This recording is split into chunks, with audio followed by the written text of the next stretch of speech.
Today's review is going to be this guitar. This is a Epiphone Les Paul Custom. What the hell? Oh, this shit just fell off, dude. It's funny. But this is the Epiphone Les Paul Custom. I believe this is a 2003 model. Serial number I0305... First impression of this guitar. I got this, I say like 5 days ago. I haven't really played it much. I just bought it and then I just kind of left it in my room because I was playing my telly more. First impression, or I guess this isn't my first impression, but the first impression I had when I got this guitar is the weight. The other guitar review videos I've made, I always talk about the weight. I think the weight is always my first impression because, you know, when you pick it up, what happens? Like you feel how heavy it is, you know? But I feel like a lot of people disregard the weight. But for me, it's very important because I prefer guitars that are not really heavy, but a guitar that has a certain weight to it, because then I feel like, I don't know how true it is, but I personally feel like the quality of the wood is just superior compared to like a guitar that's like hella light, you know, where you can just go like that and it just doesn't feel like you're holding a quality instrument. This guitar, it has a good weight to it. I'd say it's like 8 pounds, maybe 8.5. I'm not too familiar with Epiphones. I believe this is the highest model for the Epiphone. I may be wrong because I know that the Gibson Les Paul Custom was marketed as, you know, the highest level Gibson that you can buy, and I think that is the most expensive Gibson out there. I'm not talking about like vintage shit, like reissues, just like out of all the standard Gibsons or Epiphones, I think the Custom is the highest level. This goes for like, I don't know, like $550, maybe $600 at Guitar Center new. I may be wrong. I got it used, so it was a lot lower than that. But I've played the Gibson Les Paul Custom, several of them. I mean, not a lot, but I say like 3 or 4. I've never owned one, but I've played some for like a decent amount of time. It's like 20 minutes. Dude, for the price that you're paying, this is like what, $400 used, $450. This is so much more worth than the Gibson Les Paul Custom, and I truly mean it. Unless you're like a fucking incredibly wealthy individual who can just buy hella Gibson Les Paul Customs, then go for it. You know, I would do the same. But if you're on a budget and you always wanted to play a Gibson or a Gibson Les Paul Custom, dude, for like 1/5 of the price, or like 1/6 of the price, this is hella worth. Since this is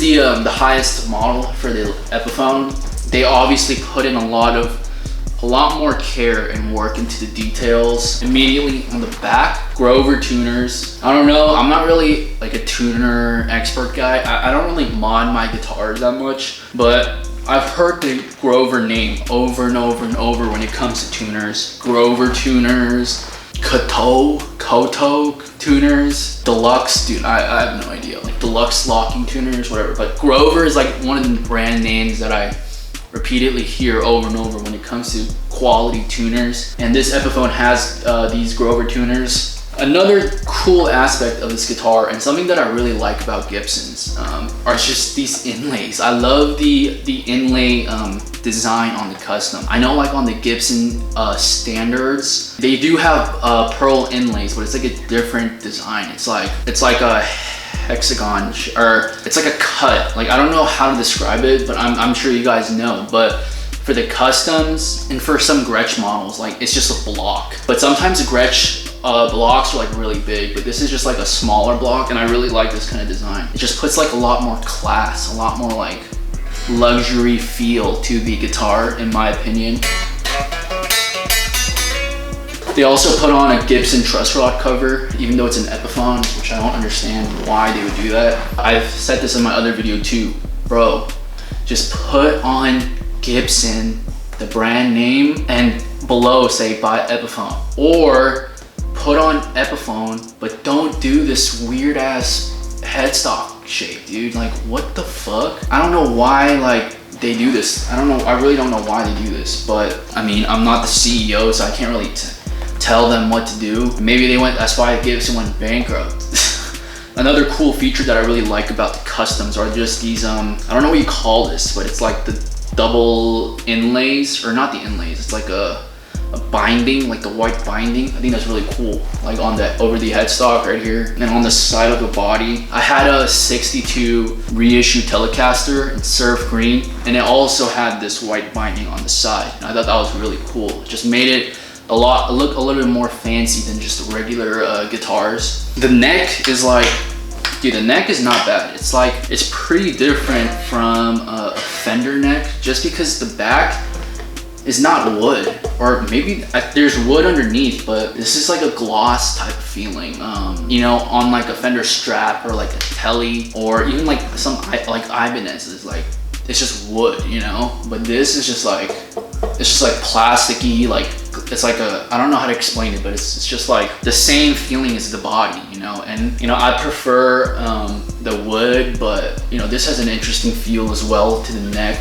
I also really like the this design. Usually like on the regular Gibsons, they have, or like regular Epiphones, they have like the crown, like Rolex-ish looking logo, but on the custom specifically, they have this type of logo, which I think is pretty cool, pretty unique. Yeah, but I'm not gonna lie, dude. Like I said, I'm mainly a Fender guy, but just from a design standpoint, like, dude, this is like a pretty nice looking guitar. Like, this is a pretty elegant looking guitar, and I could see why they designed it like this for the custom, because it's supposed to give you like a luxury feel, and it definitely does, you know? And like I said, 400 bucks, 450 bucks, 500 for an Epiphone custom is hella worth compared to like a $3,000 Gibson Les Paul custom. You know, a lot of Gibson enthusiasts may think otherwise, but bro, if you guys had to do a blind test, if you were blindfolded, someone played this guitar,